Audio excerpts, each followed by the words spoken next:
Whispers in the dark. They say you can't recognize your own voice when you hear it recorded, but last night, I learned that's not true, at least, not when it's whispering from your closet at 3 a.m. My twin brother, Jamie, vanished 3 months ago, and the world moved on much faster than I could. The police found nothing. My parents stopped asking questions. But every night, I felt him, his absence heavier than the darkness curling around my bed.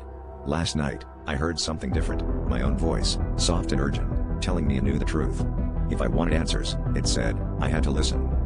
I pressed my ear to the closet door, heart thudding, as my voice, my impossible, echoing voice, spilled secrets in a trembling hush. It told me Jamie wasn't gone. Not really.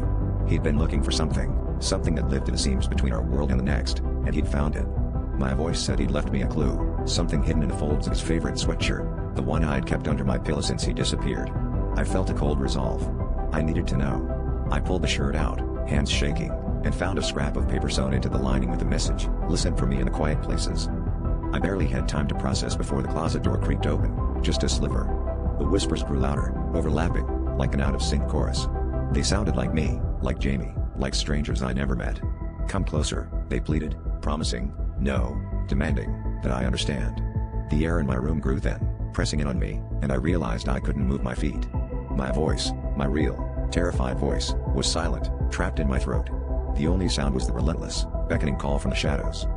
I wanted the truth, but in that moment, I understood, Jamie hadn't disappeared. He'd been claimed. The thing in the closet wore our voices like costumes, luring us closer, feeding on our need for connection. As the darkness spilled out and cold hands closed around my shoulders, I finally heard what Jamie had tried to warn me. The truth wasn't meant for the living. And now, someone else will hear my voice whispering from inside the closet, begging them to listen.